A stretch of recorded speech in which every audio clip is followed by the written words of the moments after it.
సౌలు దావీదు ఇద్దరు రాజులు. సౌలు దావీదు ఇద్దరు రాజులు.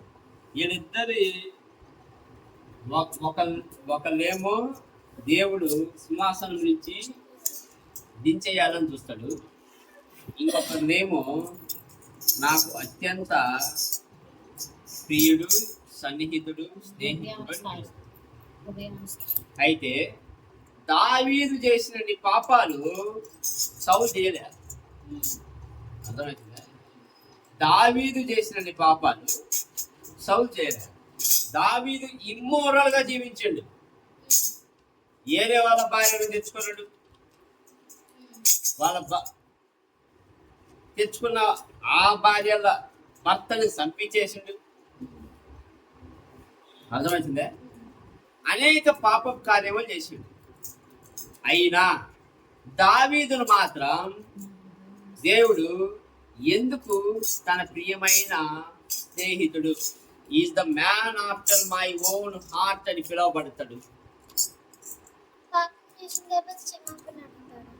ఎందుకు పిలువబడతాడు అంటే, మీరు గమనించండి, సౌలు వచ్చేసి దేవా నాకు ఈ సింహాసనం కావాలి, ఈ సింహాసనం కోసం ఏమైనా చేస్తా, నువ్వు నాకు మొట్టమొదటి ఇశ్రాయేలుకు మొట్టమొదటి రాజును చేసినావు, ఈ రాజు ఉండటానికి నేను ఎవరైనా చంపడానికి రెడీ, ఏదైనా చేయడానికి రెడీ, కానీ ఈ సింహాసనం నా నుంచి పోకూడదు. దావీదు ఏమంటాడో చూడండి, దేవా నా సింహాసనాన్ని తీసుకో, నా ఆస్తి తీసుకో, నా దేశం తీసుకో, ఏదైనా తీసుకో, కానీ నా నుంచి నీ ఆత్మను మాత్రం దూరం చేయమా. నా నుంచి నీ ఆత్మను మాత్రం దూరం చేయమా అంటే నీ ప్రసన్నత నాకు ఎంత ప్రాముఖ్యమో నాకు తెలుసు. అందుకే దేవుడికి కావాల్సింది ఏంటంటే, ఆయన యందు ఎవరైతే భయము భక్తితో జీవిస్తారో వాళ్ళే దేవుడికి ఇష్టమైన ప్రియులు. ఎవరైతే భయము భక్తితో జీవిస్తారో వాళ్ళే దేవునికి ఇష్టమైన ప్రియులు. మీకు తెలిసిన వాక్యమే సామెతలు 9:10. అందరికి తెలిసిన వాక్యమే. ఏంటిది? యెహోవా యందు భయభక్తులు కలిగియుట జ్ఞానమునకు మూలము. యెహోవా యందు భయభక్తులు కలిగి ఉండుట జ్ఞానానికి మూలము. ఏంటిది జ్ఞానం అంటే? తెలియచేటండి. తర్వాత మళ్ళా చదవండి. యెహోవా యందు భయభక్తులు కలిగి ఉండుటయే జ్ఞానమునకు మూలము. పరిశుద్ధ దేవుని గూర్చిన తెలివియే వివేచనకు ఆధారము. పరిశుద్ధత కలిగిన అనేమనుంది? పరిశుద్ధ దేవుని గూర్చిన తెలివి. దేవుని గురించి తెలుసుకుంటే నీకు వివేచన. వివేచన అంటే ఇప్పుడు మంచి చెడు నీవు తెలుసుకొని ఇతరులకు చెప్పడం వివేచన అంతేగా. మంచి చెడు నువ్వు తెలుసుకొని ఏది మంచో నువ్వు అటువైపు నడుచుట వివేచన, రైట్? అయితే ఇప్పుడు ఇక్కడ వివేచన అంటే దేవుని తెలుసుకుంటే, అంటే మంచిని తెలుసుకుంటే జ్ఞానం.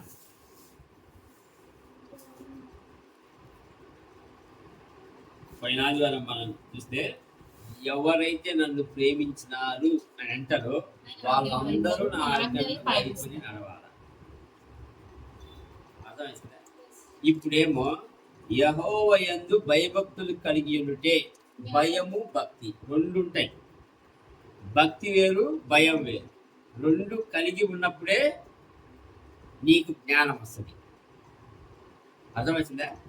భయము అంటే నువ్వు దేవునికి భయపడటం వనకల పని కాదు.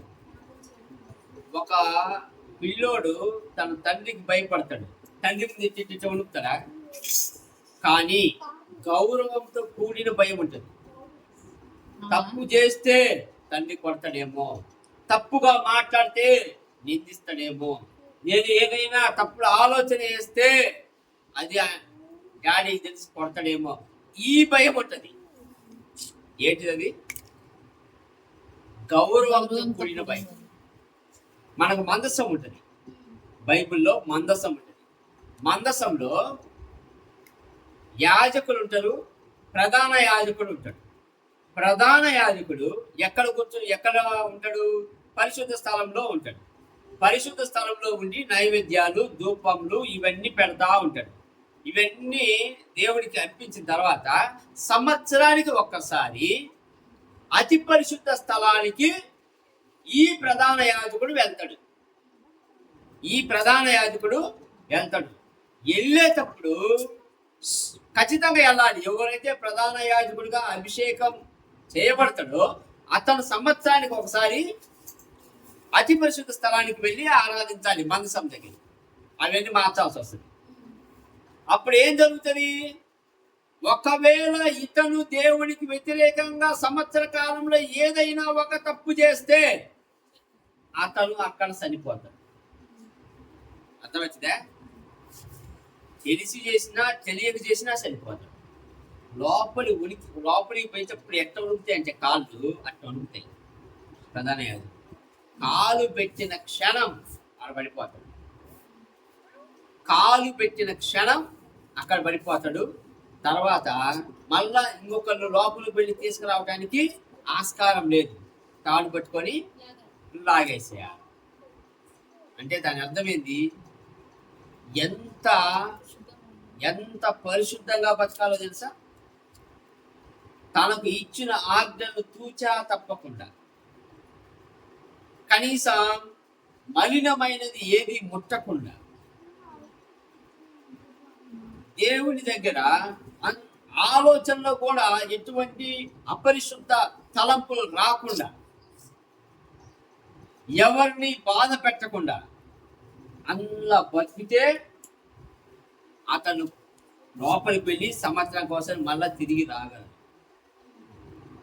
కానీ దేవుడు నీకు నాకు ఎంత కృపించాడు చూడండి. ఎంత కృపించాడు? నువ్వు ఎన్నిసార్లు తప్పు చేసినా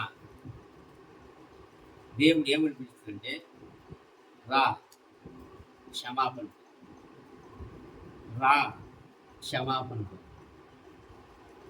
అందుకే మొదటి పాట మనం పాడింది అంటే, రమ్మనుచున్నాడేసు ప్రభు రయమును రాని, పిలుచుచున్నాడేసు ప్రభు.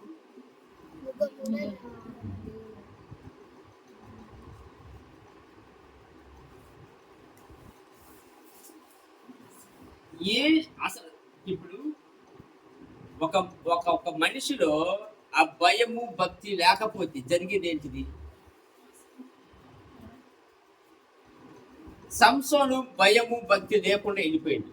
ఏం జరిగింది? ఎప్పుడో ఫిలిస్తీన్లు అందరు కలిసి గుడ్లు పీకి స్తంభాన్ని కట్టేసి ఇంకా బలిద్దాము, చంపేద్దాము అనుకున్న సమయంలో క్షమాపణ పొంది మళ్ళా దేవుడిని అడిగితే అప్పుడు దేవుడు బలం ఇచ్చాడు. దీని అర్థమైంది, ముందుగా మేల్కోనని కదా. అదే దేవుని యందు భయము భక్తి. ఒక సింహాన్ని ఒక పేపర్ చింపినట్టు చింపేసిన వ్యక్తి ఫిలిస్తీన్ల చేతిలో అప్పగించడానికి కారణం ఏంటంటే సింపుల్, దేవుని యందు భయం లేక. ఇప్పుడు సపోజ్ మీ ఇంటికి ఒక ఎస్ఐ వస్తాడు అనుకోండి, ఒక పోలీస్ కానిస్టేబుల్ వచ్చినాడు అనుకోండి. కానిస్టేబుల్ ఆహ్వానించి సోఫాలో కూర్చోబెట్టి మీరు నిలబడి మాట్లాడతారు. మీరు చేతులు పెట్టుకొని నిలబడదు. ఎందుకు? ఆయన అధికారి కాబట్టి. ఆయనకి ఒక గౌరవం ఇస్తున్నారా? అంటే మీరు ఆయన ముందు వణుకుతున్నారని చెప్పండి, కానీ ఒక గౌరవంతో కూడిన భయం అయితే ఉంది.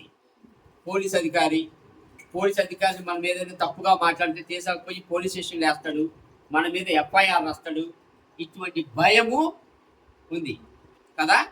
కానీ దేవుడు ఈ ప్రదేశంలో ఉన్నాడు. పరిశుద్ధాత్మ ఇక్కడ ఉన్నాడు అని నువ్వు ఆలోచించినప్పుడు నువ్వు పరిశుద్ధంగా బతకటానికి భయం ఉండక్కర్లే. భయం ఉండాలన్నా 10 గంటలకు మనం ప్రార్థన చేస్తున్నాము, ప్రార్థన మొదలు పెడుతున్నాము అంటే భయంతో, అంటే గౌరవంతో కూడిన భయంతో మనం రావాలి. గౌరవంతో కూడిన భయంతో మనం దేవుణ్ణి ఆరాధించాలి. అయితే దేవుడు ఏం చేస్తాడు? 10 నిమిషాలు దేవుడు కనపడిగా.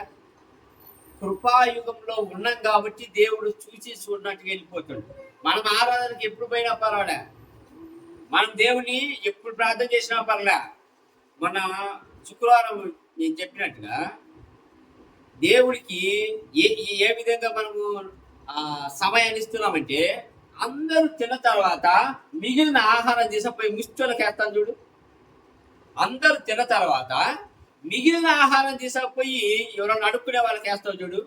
ఆ విధంగా దేవుడితో సమయం గడుపుతున్నావు. అదే నువ్వు మీ విగ్రహారాధన గురించి చెబుతా. శనివారం చేస్తావు, మొట్టమొదటి పాశం వండుతావు, మొట్టమొదటిది మొదటి పోయి దేవుడి ముందు పెడతావు. ఎందుకు? ఎవరు తినక ముందు తీసుకపోయి నువ్వు నైవేద్యం పెడుతున్నావే, మరి ఎవరికి సమయం ఇవ్వక ముందు నువ్వు దేవునికి సమయం ఎందుకు ఇవ్వట్లే?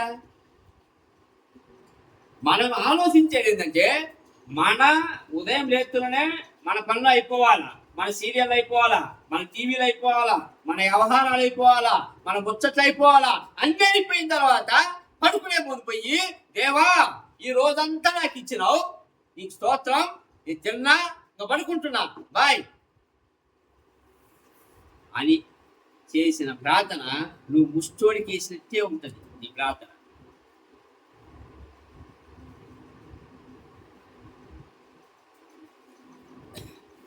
ఎప్పుడైతే శనివారం చేసి నైవేద్యం తీసుకుపోయి దేవుడికి మొట్టమొదటిగా అర్పిస్తావు చూడు, అలా నీ సమయం ఉండాలి. ఎలా ఉండాలి నీ సమయం? లేస్తూనే 5 గంటగా 4 గంటగా నీ భయంతో లేయాలి, భక్తితో లేయాలి. లేచి, దేవా ఈ 2 గంటలు నేను నీకు మొట్టమొదటిగా అర్పిస్తున్నా, నేను లేస్తున్నానే నీకే సమర్పిస్తున్నా, ఈ సమయం నీది, ఈ సమయంలో నేను ప్రార్థిస్తున్నా. నీతో గడిపిన తర్వాతే మిగతా వారితో, నీతో గడిపిన తర్వాతనే నా పనులు నేను ప్రారంభిస్తా, నీతో గడిపిన తర్వాతనే నేను చదువుకుంటా, నీతో గడిపిన తర్వాతనే నేను పనిచేస్తా అని నువ్వు నిర్ణయం తీసుకుంటే దేవుడు సంతోషిస్తాడు. దేవుడు సంతోషిస్తాడు. ఎప్పుడైతే నీకు ఆ భయం లేదో, నువ్వు 7 గంటలకు లేస్తావు, 8 గంటలకు బ్రష్ చేస్తావు, 9 గంటలకు తింటావు, బయటికి పోతావు, వ్యవహారాలు పెడతావు, ముచ్చట్లు పెట్టుకుంటావు, మళ్ళా వస్తావు, టీవీలు చూస్తావు, సీరియల్ చూస్తావు, తర్వాత మళ్ళా వంట చేసుకుంటావు, మళ్ళా తింటావు, మళ్ళా పడుకుంటావు, మళ్ళా లేస్తావు, మళ్ళా టీ తాగుతావు. ఎప్పుడు?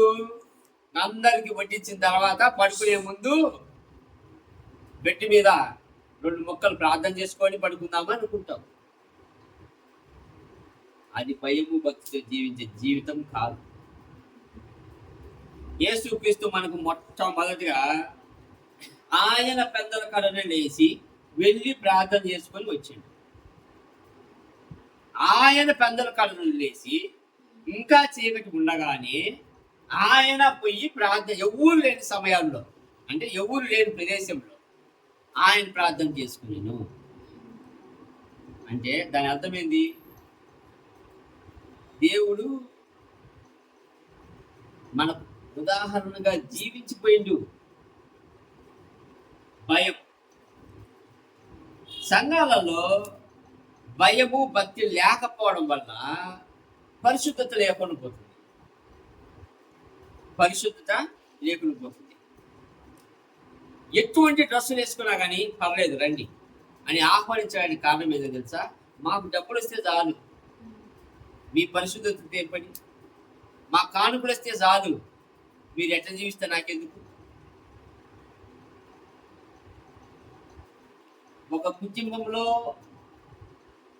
ఒక బాధ్యత గల తండ్రిగా, ఒక సంఘానికి బాధ్యత గల పాస్టర్గా నిర్వర్తించాల్సిన బాధ్యత ఏంటంటే ప్రతి విషయంలో దేవునికి భయపడే బతకాలి. ప్రతి విషయంలో నువ్వు డ్రెస్ వేసుకునే విషయంలో కానీ, నువ్వు తినే విషయంలో కానీ, నువ్వు చదువుకునే విషయంలో కానీ, తర్వాత నువ్వు పని చేసే విధానంలో కానీ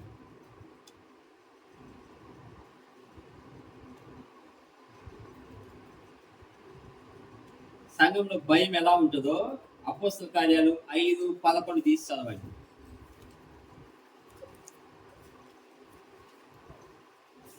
వారమంతా అబద్ధాలు ఆడి సంఘం అంతటికి ఈ సంగతులు వినిన వారికి అందరికి మిగుల భయం కలిగింది. ఏ సంగతులు ఇవి? ఇంచుమించు 3 గంటల సేపటికి వాని భార్య జరిగినది ఎరగక లోపలి అననీయ సప్పీరా ఏం జరిగింది? అబద్ధం ఆడేది. ఎవరితో అబద్ధం ఆడేది? వైద్యులు గారు. పరిశుద్ధ దేవుడి వాళ్ళు అబద్ధం ఆడేది పరిశుద్ధాత్మ. ఎప్పుడైతే పరిశుద్ధాత్మతో అబద్ధం ఆడేదో ఏమైంది? అక్కడికక్కడ కూలిపోయింది. అక్కడికక్కడ కూలిపోయింది. ఎప్పుడైతే అక్కడికక్కడ చనిపోయారో మిగతా వాళ్ళలో ఒక భయం ఏర్పడింది. ఏం భయం అది? అబద్ధం ఆడితే చచ్చిపోతాం, అబద్ధం ఆడితే చచ్చిపోతాం. అదే కండిషన్ ఇప్పుడున్న సంఘాల్లో పెడితే హైదరాబాద్లో 100కు పైగా సంఘాలు ఖాళీ అయితే, హైదరాబాద్లో 100కు పైగా సంఘాలు ఖాళీ అయితే. ఎందుకు? అబద్ధం ఆడకుండా ఎవరు వస్తారు? భయం ఎక్కడుంది? వేషధారణే అంతా. ఎప్పుడైతే అననీయ సప్పీరా అంతేనా సప్పీరా వచ్చి దేవుని ముందు అబద్ధం ఆడారో పరిశుద్ధాత్మ శక్తితో ఉన్న పేతురు ఇలాగంటుడు, ఎందుకు మాతో అబద్ధం ఆడుతున్నావు? ఎందుకు పరిశుద్ధాత్మతో అబద్ధం ఆడుతున్నావు? నువ్వు అమ్మింది ఎంత మాకు తెలియదా? నువ్వు చెప్పేదా మాకు తెలియదా? ఈ క్షణమే నువ్వు చచ్చిపోతావు. అదే విధంగా ఒక పాస్టర్ ప్రాఫెసీ చేసినాడు అనుకో. ఈ రోజు అసలు పాస్టర్లు ఆ విధంగా ఉంటే కదా, పేతురు మాదిరిగా యోహాన్ మాదిరిగా జీవించి ఉంటే కదా. పాస్టర్లు ఆశించింది ఎంతమంది వస్తున్నారు, ఎంత వస్తుంది అంతేగా. ఎంతమంది వస్తున్నారు, ఎంత వస్తుంది. నేను ఎంత త్వరగా పెద్దోడిని కావాలి, ఎంత త్వరగా నాకు ఆస్తులు కూడా పెట్టుకోవాలి, ఎంత త్వరగా నేను మంచి డూప్లెక్స్ హౌస్ కట్టుకోవాలి, ఎంత త్వరగా నేను BMW కారు కొనుక్కోవాలి. పాస్టర్ మీరు వచ్చి కొంచెం మా సంఘంలో బోధించరా అంటే, ఇక్కడి నుంచి అక్కడికి ఫ్లైట్ టికెట్ వేయండి, ఇక్కడి నుంచి అక్కడికి ఫ్లైట్ టికెట్. నేను ఫ్లైట్ దిగుతున్నానే నాకు కారు పెట్టాలి. ఒకవేళ అది దూరపు ఉన్న ఊరైతే నేను స్టార్ హోటల్లో ఉంటా సాయంత్రం.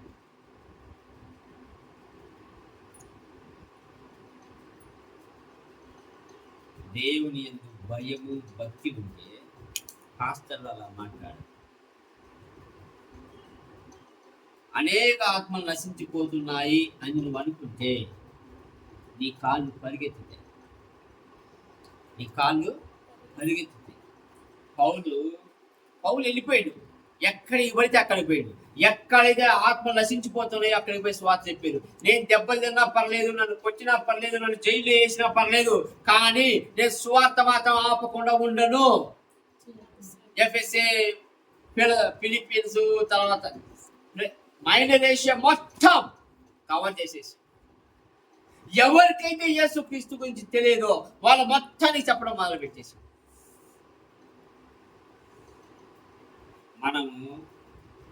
మనం క్రిస్టియన్ అని మన ఇంటి పక్కన వాళ్ళకి కూడా ఒక్కోసారి తెలియదు. అంతేనా? ఎప్పుడైనా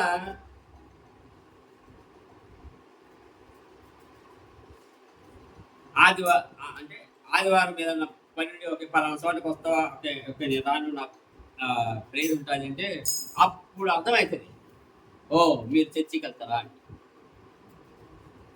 అప్పటిదాకా మనము క్రిస్టియన్ అనేది లేదు.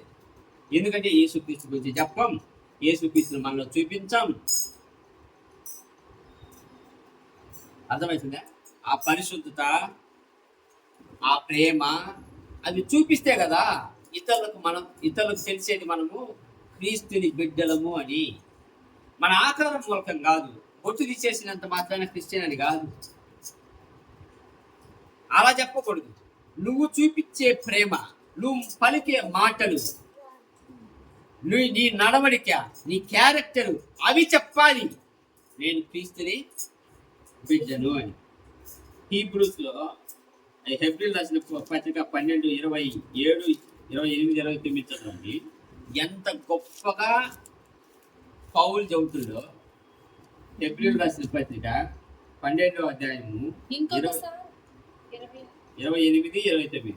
అందువలన మనము నిశ్చలమైన రాజ్యమును పొంది దైవ కృప కలిగి ఉన్నాము. ఆ కృప కలిగి వినయ భయభక్తులతో దేవునికి ప్రీతికరమైన సేవ చేయదము. ప్రీతికరమైన ప్రీతి 29 కూడా చదివారా? 29 చదువు. ఏలయనగా మన దేవుడు దహించు అగ్ని అయి ఉన్నాడు. ఏ విధంగా ఇంగ్లీష్లో అయితే ఆయనకు ఇష్టమైన ఆరాధన, ఇష్టమైన ఆరాధన. 10 గంటలకు ప్రార్థన అయితే మనము వచ్చి 10:30 కూర్చుంటే దేవుడికి ఇష్టమైన ఆరాధనగా చెప్పుకోగలమా?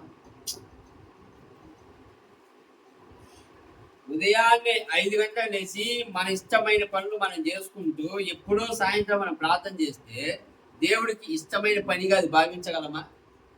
నువ్వు ఎప్పుడు వంగినా దేవుడికి ఇష్టమైన ఆరాధనగా, ఇష్టమైన ప్రార్థనగా ఉండాలి. ఇప్పుడు గొప్ప గొప్ప సంఘాలు ఉన్నాయి కదా, మ్యూజిక్లు ఉన్నాయి, లైట్స్ ఉన్నాయి, ఎగురుతారు, గంతులేస్తారు, ఇంకా గొప్ప గొప్ప మంచి షర్ట్లు వేస్తారు, రంగులుగా కనబడతారు. కానీ అక్కడ పరిశుద్ధాత్మ ఉన్నాడా లేడా అని ఎవరైనా గమనిస్తారా? మనకు కావాల్సింది ఏంటంటే ఎంటర్టైన్మెంట్. వర్షిప్ ఎలా ఉండాలి? అందరూ లేచి కొవ్వొత్తులు పట్టుకొని ఎగరాలి, లైట్లు పట్టుకొని ఎగరాలి, మొబైల్ పెట్టి తిప్పాలి, ఎంటర్టైన్మెంట్. కానీ God is looking through worship. Paul Silas ఒక ఎట్లుంటుందంటే, ఇద్దరు మనుషులు కూర్చునే ఒక గది, అది జైలు.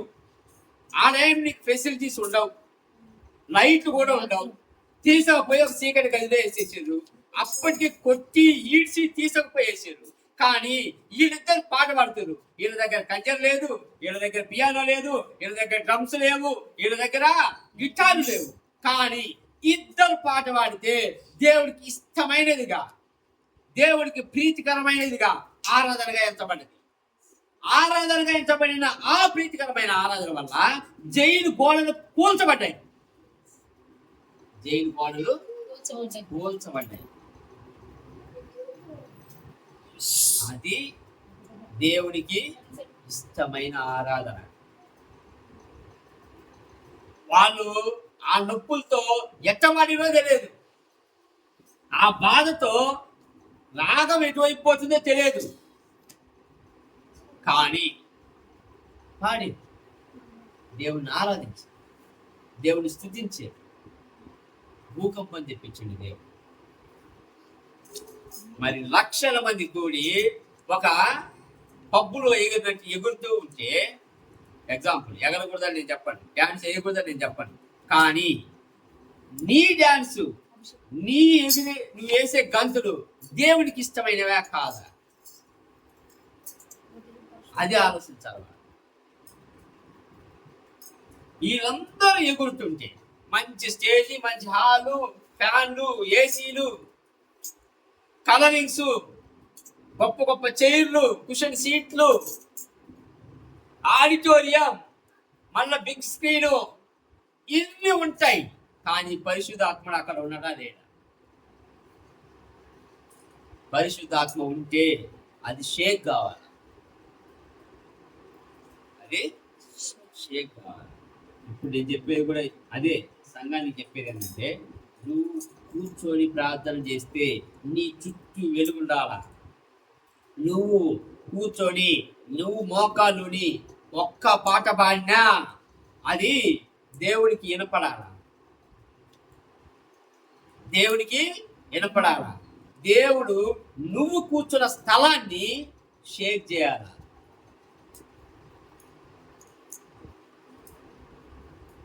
మార్పు అక్కడి నుంచి మొదలవ్వాలి. ఎక్కడి నుంచి? నువ్వు కూర్చున్న స్థలం నుంచే, నువ్వు ప్రార్థించే స్థలం నుంచే, నువ్వు ఆరాధించే స్థలం నుంచే కావాలి. అప్పుడు అది భయము భక్తితో కూడిన ఆరాధన అని పిలవబడుతుంది. లేదు అనుకో, అది ఒక ఎంటర్టైన్మెంట్ అయితే. చిన్నపిల్లలు సండే స్కూల్కి పోయి వాళ్ళు పాడే పాటలైనా దేవుడు వింటాడు, ఎందుకంటే చిన్నపిల్లలు నా దగ్గరికి రానివ్వండి అని దేవుడు అంటాడు కాబట్టి. కానీ పెద్దోళ్ళు వెళ్ళి మ్యూజిక్ అట్రాక్ట్ అయ్యి ఆ పాటలు ఉన్నంతసేపు, ఆరాధన ఉన్నంతసేపు, ఆ బిగ్ స్క్రీన్ మీద మనం కనపడ్డంతసేపు ఉండి వచ్చేది ఆరాధన. లేదు, ఎవరైనా ఒకళ్ళు వచ్చి నాకు మంచి గొంతుంది నేను పాడతాను అని అంటే దేవుడు ఆడ ఉండడు, నీ గొంతు కోసం ఉండడు. దేవుడికి కావాల్సింది ఏంటి అంటే నీలో భయము భక్తి ఉండాలి. ఆ భయము భక్తితోటే నువ్వు ఆరాధిస్తే దేవుడు అక్కడ నిలబడతాడు. ఇంతకుముందు నేను చెప్పినట్టుగా మామూలుగా మనం పాటలు పాడతాం, వెల్కమ్ హోలీ స్పిరిట్ అని పాటలు పాడుతూ ఉంటాం. పాటలు పాడి ఒకే ఆరాధన వెల్కమ్, ఒకే పరిశుద్ధాత్ముడు వద్దాం అనుకునే లోపు మీరు ఆరాధన ఆపేస్తారు.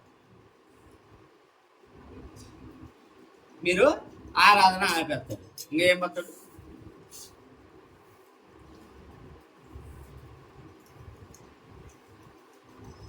అయితే ఎటువంటి సూచనలు, సూచక క్రియలు జరుగుతాయి ఎప్పుడు?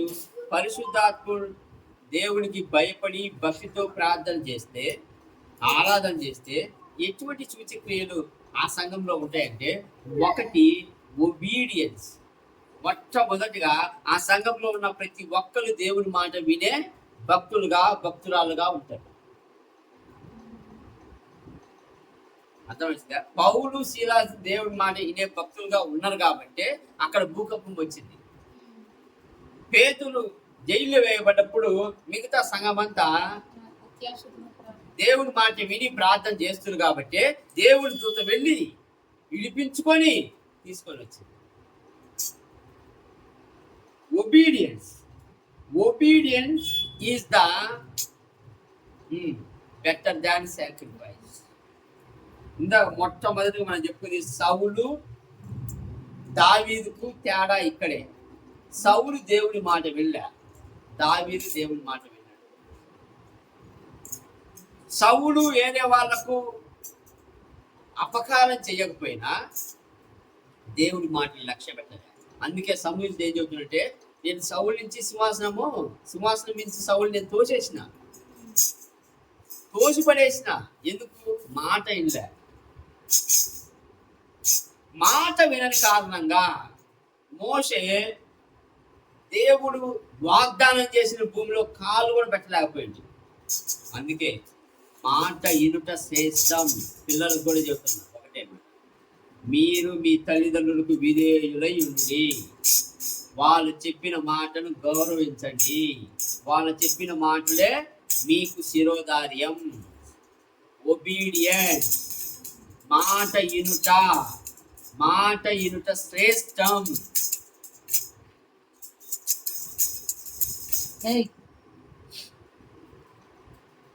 రెండో సూచిక ఏం జరుగుతుందంటే పరిశుద్ధత. ఎక్కడైతే భయము భక్తి ఉంటుందో అక్కడ ఖచ్చితంగా పరిశుద్ధత. ఎందుకు? నువ్వు మనుషులకు కాదుగా భయపడేది, దేవునికి భయపడతావు. నువ్వు ఎక్కడికి పోయినా దేవునికి నువ్వు భయపడ్డావు అనుకో, నీ హృదయం పరిశుద్ధంగానే ఉంటుంది. నీ హృదయం కొట్టులో ఎవ్వరు లేరు, నేను పోతా కొట్టుకు, ఓకే, కొట్టులో ఓనర్ లేడు, ఏదో ఒకటి ఓనర్ లేడు కదా అని తిని వచ్చినాను అనుకో, ఆయన లేడుగా, కానీ దేవుడు చూస్తుంటాడుగా. నువ్వు దేవునికి భయపడ్డావు అనుకో, నువ్వు ఏది తిన్నా దానికి తగ్గ డబ్బులు అని పెట్టి వస్తావు. రైల్వే స్టేషన్లో, బస్ స్టేషన్లో ఏమన్నా ఒక పర్సు కింద పడ్డా గబెక్కి తీసుకొని జోబులో పెట్టుకో. ఆ పర్సు ఎవరిదో తీసుకుపోయి ఎంక్వైరీ ఆఫీసర్ దగ్గరికి పోయి మైకులో అనౌన్స్ చేసి వాళ్ళకి ఇప్పించి వస్తాం. అది పరిశుద్ధత. దేవుడికి భయపడు. దొరికింది 5,000 10,000 బంగారం ఏదైనా జోబులు వేసుకుని వచ్చినామనుకో, నువ్వు దేవుడికి భయపడటంలే. ఎవ్వరు లేరు, నా ఇష్టం వచ్చినట్టు నేను ఆలోచించవచ్చు అనుకుంటే అది దేవునికి భయపడ్డట్టు కాదు. ఎవ్వరు లేరు, నా ఇష్టం వచ్చిన పని నేను చేయొచ్చు అనుకుంటే దేవునికి భయపడ్డట్టు కాదు. దేవునికి భయపడితే దేవుని వాక్య ప్రకారమే జీవిస్తాం. దేవునికి భయపడితే దేవుని మాటలు మాత్రమే నీ జీవితంలో పనిచేస్తాయి. పరిశుద్ధత ఆ సంఘంలో ఉంటుంది. పరిశుద్ధత కలిగిన సంఘం ఎప్పుడు ఆత్మీయంగా ఎదుగుతూ ఉంటుంది, న్యూమరికలు కూడా పెరుగుతారు.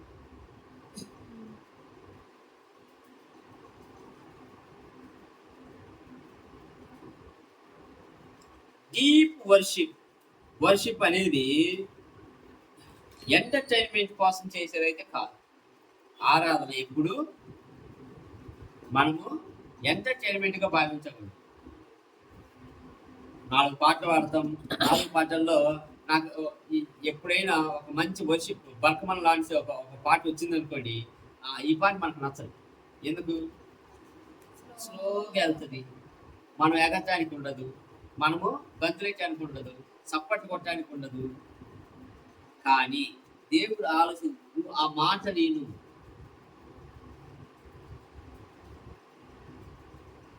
నడిపించు నానావే పాట తీసుకొని ఒక్కసారి మీ జీవితానికి అన్వయించుకోండి.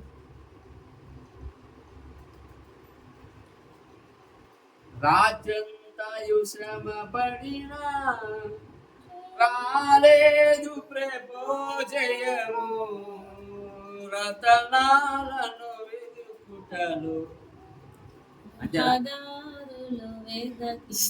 రాదాయని ప్రతిఫలం, సంచించుని సిలువా రమణీయలోతులలో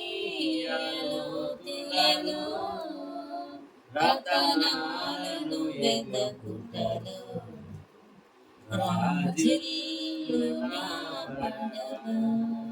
ఎంత మీనింగ్ ఉంటుంది. రాత్రంతా శ్రమ పడినా రాలేదు ప్రతిఫలం.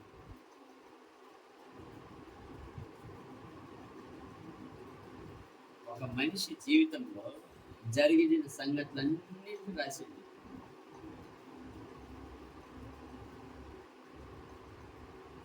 ప్రతి వచనం తీసుకొని మీరు పాడండి, మీకు అర్థమైంది. మనకు కావాల్సింది తప్పెట్లు తాళాలు కాదు, అవి ఉండొచ్చు ఉండకపోవచ్చు, కానీ ఆ పాటలో ఉన్న ఆ పాట మామూలుగా దేవదాస ఆయన పేరు ఏదో ఉంది కదా, ఏం పేరు, బైబిల్ మిషన్ స్థాపించిన వ్యక్తి దేవదాసయ్య. ఆయన పాటలు రాస్తాడు. ఏ పాట నీకు మెచ్చుకోలుగా ఉండదు, కానీ మీనింగ్ చూడండి ఎంత బాగుంటుందో. ఆయన కూర్చొని ఆయన ఒక్కడే రాసుకుంటాడు. దేవుడు తనతో గడిపిన సమయం, దేవుడు తను గడిపిన సమయం, ఏ విధంగా తను దేవుడిని ఆరాధించిండు, దేవుడు ఏ విధంగా మాట్లాడిండు, దేవుణ్ణి ఏ విధంగా ఆయన చూసిండు. మనం ఈరోజు బాణ్యం అత్యున్నత సింహాసనముపై ఆసీనుడైన వ్యక్తి. నువ్వు ఒక్కసారి ఆకాశం వైపు కళ్ళెత్తి నువ్వు ఆరాధించు. ఆకాశము ఎన్ని నక్షత్రాలు ఉన్నాయి నువ్వు లెక్క పెట్టగలవా?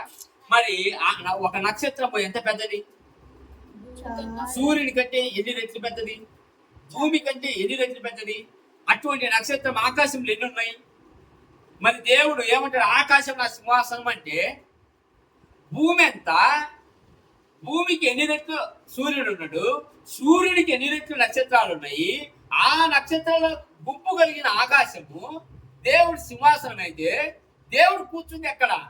అటువంటి దేవుడిని నువ్వు ఆరాధించేది.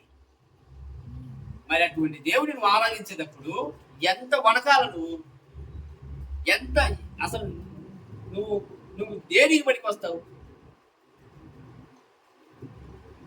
దేనికి పనికి వస్తావు? అందుకే ఆకాశం వైపు నువ్వు చూసి పాట పాడేటప్పుడు, దేవా నీ స్థానం అక్కడ, నేను ఇక్కడ, నేను నిన్ను ఆరాధిస్తున్నప్పుడు విశాలమైనది, నీ సింహాసమే విశాలమైనది. అటువంటి దేవుడు భూమి మీదకి దిగి వచ్చి ఒక మానవ రూపంలో మన కోసం ప్రాణం పెడితే దాన్ని నువ్వు ఇలా తీసేస్తావు, ఇలా తీసేస్తావు. రక్షణ నువ్వు తెలియదు, తెలియక ఉచితంగా వస్తుంది. నువ్వు జస్ట్ నీ పాపమును ఒప్పుకుంటే వస్తుంది. కానీ ఈ రక్షణలో నువ్వు తెలియక గుళ్ళెమ్మటి గోపురాలెమ్మటి తిరిగిన రోజులు లేవా? రక్షింపబడిన తర్వాత అయినా నేను నా దేవుడిని నేను తెలుసుకున్నా, ఆకాశమే ఆయన సింహాసనము అని చెప్పినప్పుడు ఆయన ఇంకెంత పెద్ద దేవుడు. ఆ దేవుడిని నేను ఆరాధించినప్పుడు నేను మళ్ళా విగ్రహాలతో ఎందుకు పోవాలా? మళ్ళా పేరెంటాలకు నేను ఎందుకు పోవాలా అని ఆలోచించుకోవాల్సిన అవసరం ఉంది. ఎవరు ఎటువంటి ఒత్తిడి చేసినా మనము విగ్రహాల వైపు కన్నెత్తి కూడా చూడదు. ఎందుకు? మన దేవుడు ఉన్నతమైన దేవుడు, మనం ఆరాధించే దేవుడు గొప్ప దేవుడు. మరి అటువంటి దేవుడిని పక్కన పెట్టి మనము పేరంటాలకు గుళ్ళకు గోపురాలకు తిరిగిననుకో ఆయన నువ్వు నిర్లక్ష్యం చేస్తున్నావు. నీకు వచ్చిన ఆ రక్షణను నువ్వు నిర్లక్ష్యం చేస్తున్నావు. అది గ్రహింపు లేక మనము ఇంకా సగం సగం జీవితం.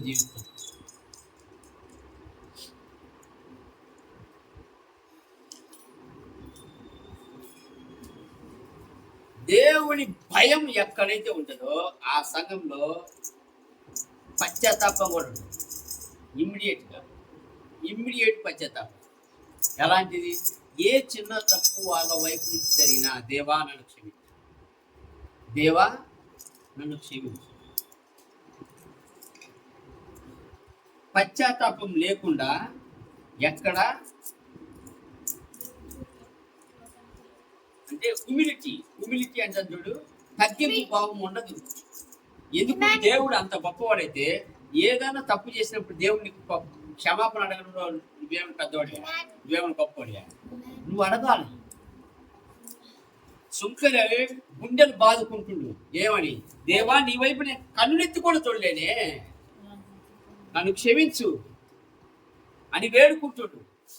మనం మాత్రం ఉచితంగా రక్షణ వచ్చింది, ఆ పాప క్షమాపణ పొంది దేవుని నమ్ముకొని అంటే అబ్బే మా దేవుని ఒప్పుకోరు, అబ్బే మేము అక్కడికి పోవడం ఆటేయాలి, అబ్బే బొట్టు తీయాల్సి వస్తుంది, అబ్బే పూలు పెట్టుకోకూడదంట, అబ్బే మేము ఆ ఏరియా భూము.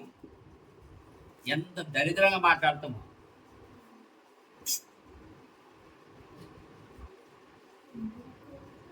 సుంకరి గుండెలు బాదుకుంటుంది.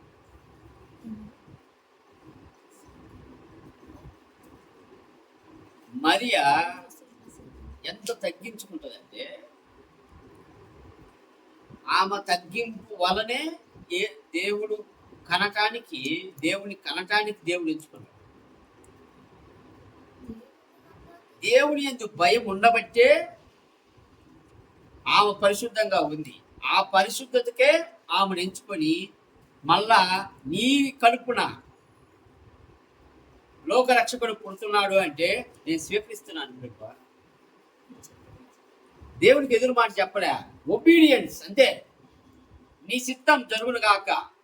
ఈ లోకంలో నన్ను వీళ్ళు రాళ్ళతో కొట్టి చంపుతారా, ఏదేది చేయని, నీ చిత్తం జరుగును గాక. ఎవరు భరిస్తారు? పెళ్లి కాకముందే గర్భం ధరించి లోకం ముందుకు పోవాలి అంటే ఎటువంటి భయం ఉండాలా? ఏదైనా దేవుని మాటకి విలువ ఇచ్చి ముందుకు పోవాలి. దేవునికి భయపడింది, మనుషులకు కాదు. నీ చిత్తం జరుగునుగా.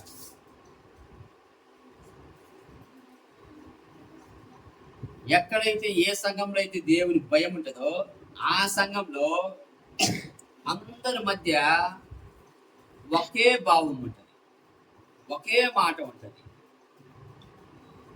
నీ ప్రార్థన వేరు, నా ప్రార్థన వేరు అని, నీ ఆరాధన వేరు, నా ఆరాధన వేరు అని. అందరూ ఒకే భావం, ఒకే ప్రేమ కలిగి. పేతురు యోహాను సంఘం స్టార్ట్ చేసినప్పుడు 5,000 మంది ఒక్క స్వరంతో ఉన్నారు. అందరూ వాళ్ళకున్న ఆస్తులు అమ్మేసి లేని వాళ్ళకు పనిచేసి, నా దగ్గర బిర్యానీ ఉంది, నీ దగ్గర పచ్చడి ఉంది, ఇద్దరు బిర్యానీ పచ్చడి రెండు కలుపుకొని తిందాం. లేదు, నీ పచ్చడి నువ్వు తిను, నా బిర్యానీ తింటానని వాళ్ళు అంటాలే. నువ్వు పచ్చడి తీసుకొచ్చినావు, నేను బిర్యానీ తీసుకొచ్చినా, నా బిర్యానీ సగం తీసుకో, నీ పచ్చడి సగం వేయి, బిర్యానీలో పచ్చడి కలుపుకొని తిందా. అది వాళ్ళ ప్రేమ. నేను ధనవంతుని, నేను కారులో వచ్చినా, నువ్వు నడుచుకొని వచ్చినావు కాబట్టి నువ్వు మళ్ళీ నడుచుకొని పోపండి అని చెప్పటం లే. కుదిరితే అందరం కలిసి నడిచిపోదాము, లేదంటే అందరం కారులో వెళ్ళిపోదాం. అర్థమవుతుందే?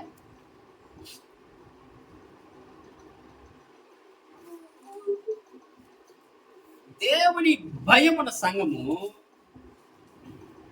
ఆడ ఏమేమి జరుగుతాయో తెలుసా? కార్యములు, ఏమేమి కార్యములు జరుగుతాయో తెలుసా? దేవుని ప్రసన్నత ఎల్లప్పుడూ అక్కడే ఉంటుంది. దేవుని ప్రసన్నత ఎల్లప్పుడూ అక్కడే ఉంటుంది. దేవుని సన్నిధి ఎప్పుడైతే అక్కడ ఉంటుందో అక్కడ అద్భుతాలు జరుగుతాయి. గుర్తుపెట్టుకోండి, అక్కడ స్వస్థతలు జరుగుతాయి, అక్కడ దేవుని మాట నెరవేరుతాయి, ప్రవశించడం జరుగుతుంది. ఏమేమి జరుగుతాయి? అద్భుతాలు జరుగుతాయి, చూసే కార్యాలు జరుగుతాయి, స్వస్థతలు జరుగుతాయి. పేతురు నడుచుకుంటూ పోతూ ఉంటే పేతురు నీడబడ్డా చాలు అని వెనకబడ్డారు. అటువంటి జీవితం మనం జీవించాలి. అటువంటి ఆరాధన, అటువంటి సంఘంగా మనం ముందుకు పోవాలి. ఎవరైనా సంఘానికి వస్తే వాళ్లకు స్వస్థత కలగాలి. ఒకవేళ అనారోగ్యంతో ఉంటే నువ్వు చేతుల నుంచి ప్రార్థన చేసినా స్వస్థత జరగాలి. ఎవరు ఉంచినా. ఎందుకు? పరిశుద్ధాత్మ అక్కడ సంచరిస్తుంది కాబట్టి.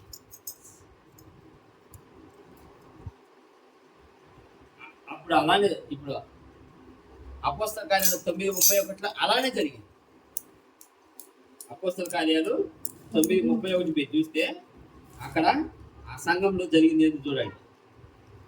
కావున యూదయ, గలిలయ, సమరయ దేశములంతటా సంఘము క్షేమాభివృద్ధి నొందుచు క్షేమాభివృద్ధి సమాధానం కలిగి ఉండెను. మరియు ప్రభువునందు భయమును పరిశుద్ధాత్మ ఆదరణ కలిగి నడుచుకునుచు విస్తరించుచుండెను. చూడు, ప్రభువునందు భయము, పరిశుద్ధాత్మ ఆదరణ, ఇంకా కలిగి నడుచుకునుచు విస్తరించు. ప్రభువునందు భయము, పరిశుద్ధాత్మ సమాధానం.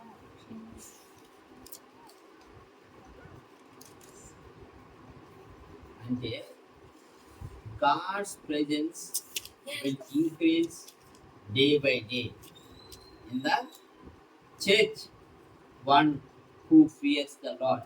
ఏ సంఘం అయితే దేవునికి భయము భక్తితో ఉండి ఆరాధిస్తారో అక్కడ దేవుని ప్రసన్నత ఎల్లప్పుడూ ఉంటుంది. ఆత్మీకంగా ఎదుగుతూ వెళ్ళిపోతారు. న్యూమరికలకు కూడా ఎదుగుతున్నారు. నంబర్స్ ప్రకారం కూడా ఎదుగుతూ వెళ్ళిపోతాము. దేవుని కృప కటాక్షము ఎల్లప్పుడూ సంఘం మీద ఉంటుంది. ఇది కలకత్తా. మదర్ తెరిసా ఒక అనాథ శరణాలయంలో పిల్లల కోసం కట్టించిన గోడ మీద ఒకటి రాసి ఉంటుంది. మీరు ఎప్పుడైనా పోతే మీరు చదవండి. ఏమని ఉంటుందంటే, ఏదైనా ఒకటి కట్టుటకు నీకు సంవత్సరాలు కానీ కూల్చివేయటానికి వాళ్ళకు ఒక్కరోజే పడుతుంది. అయినా కట్టడం ఆత్మ, దయగలిగి ఉండుట నీ ధర్మం. నువ్వు దయగలిగి ఉండడం వల్ల నీ మీద స్వార్థం వల్ల దయగలిగి ఉన్నావు, ఇంకొక దాని వల్ల దయగలిగి ఉన్నావు అని వాళ్ళు అనుకుంటా ఉంటారు. కానీ నీ దయ కలిగి ఉండడం ఆపమాకు. అంటే నువ్వు చేసే సహాయం ఆపమాకు. ఇలా ఒక 4-5 వాక్యాలు ఉంటాయి. అంటే దాని అర్థం ఏంది? నువ్వు దేవుడి కృపా కటాక్షం ఉన్నంతసేపు నువ్వు చేసే పని ఏది ఆపమాకు. నువ్వు సువార్త చెప్పుకుంటూనే వెళ్ళిపో అనేవాళ్ళు అంటూనే ఉంటారు. సంఘంలో బోధించుకుంటూనే అనేవాళ్ళు అనుకుంటూనే ఉంటారు. క్రీస్తు మనం వెంబడించే భక్తులుగా మన ప్రేమను చూపించుకుంటే వెళ్ళాలి అనేవాళ్ళు అంటూనే ఉంటారు. ఆపకూడదు. దేవుని కృపా కటాక్షం ఎప్పుడు అటువంటి సంఘం మీద ఉంది. కనుక దేవుడు ఒక వ్యక్తిగా, ఒక సంఘానిగా మన నుంచి కోరుకునేది ఏంటంటే, దేవుని యందు భయము భక్తి కలిగి ఉంటాడు. అటువంటి సంఘము పురోభివృద్ధి అవుతుంది, అటువంటి మనిషి పురోభివృద్ధి. ఇద్దరు, ఇప్పుడు ఒక మనిషి ఇంకొక మనిషి ఎదుగుతున్నా అంటే సంఘం ఎదిగింది. ఓకే, ఇంకొక మనిషి నలుగురు వచ్చి ఎదుగుతున్నారంటే సంఘం ఎదిగింది.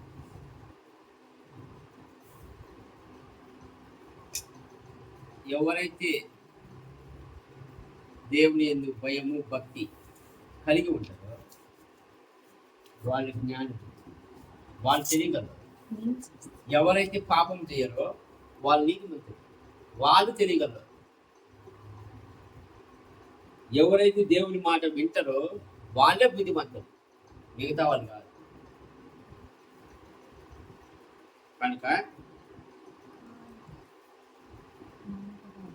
దేవుని రాజ్యాన్ని విస్తరింపజేయాలి అంటే ఆత్మీకంగా, ఆర్థికంగా, సాంఘికంగా, శారీరకంగా మనం ఎదగాలి అంటే దేవుని యందు భయము భక్తి కలిగి ఉంటే ప్రాముఖ్యత.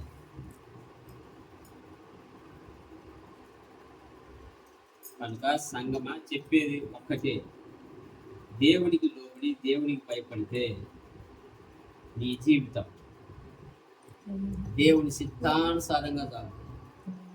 లేదు అంటే నీ సిద్ధానుసారంగా సాగింది అనుకో, నువ్వు అనేక ప్రలోభాలకు లోనై, అనేక పాప కార్యములకు లోనై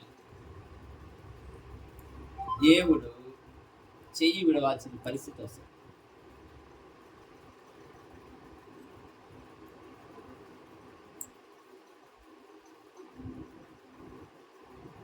గమనించండి,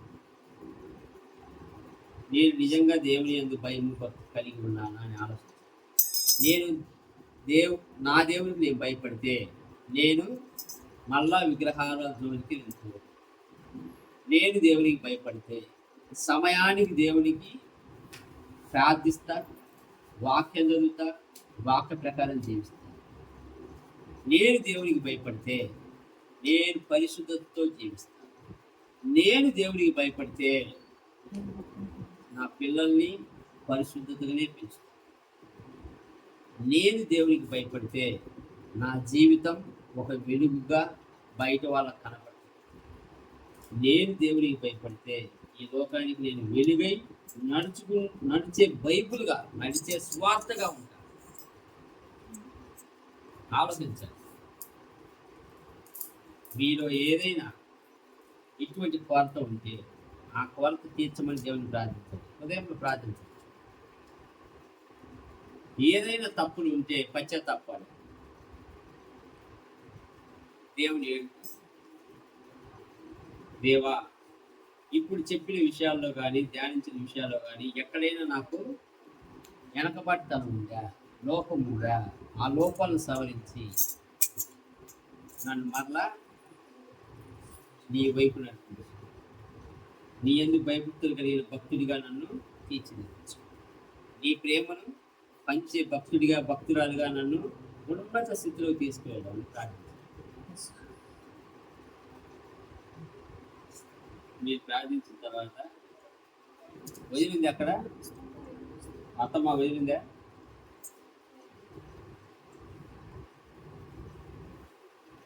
ప్రార్థించడానికి ప్రార్థన చేయడం